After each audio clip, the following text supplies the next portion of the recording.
Ginawa nga pala ng asawa ko yung cellphone ko dahil ilang araw din akong hindi nakakapag-upload.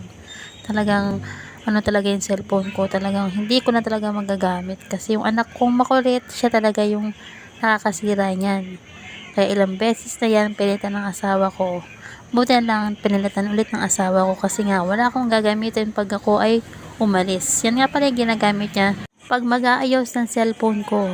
Yan, alam na ng asawa ko yan, kaya siya na ang gumagawa ng cellphone ko pag may problema yung cellphone ko. So ngayon, nagawa niya na nga yan lahat kasi late ko na lang siyang i-upload. Papakita ko sa inyo kung paano niya ginagawa. Pero kompleto siya ng gamit dahil yung ibang gamit yan talaga ay in-order niya sa Shopee.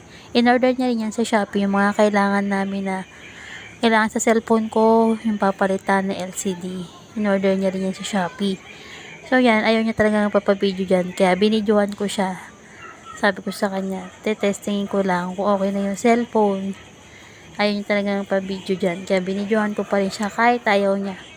Ilang araw nga akong walang upload. Ngayon lang talaga ako nakapag-upload. Late na talaga. Kasi nga yung cellphone ko ay tinitignan ko muna kasi baka maya mayroon bang problema. Kaya talaga ngayon lang ako nakapag-upload. Pinalitan nga pala ng asawa ko dyan. Lahat ay LCD. Siya talaga lahat nagpalit niyan. Kaya may nakamenos kami ng pagpapagawa kasi mahal din ang pagpagawa niyan.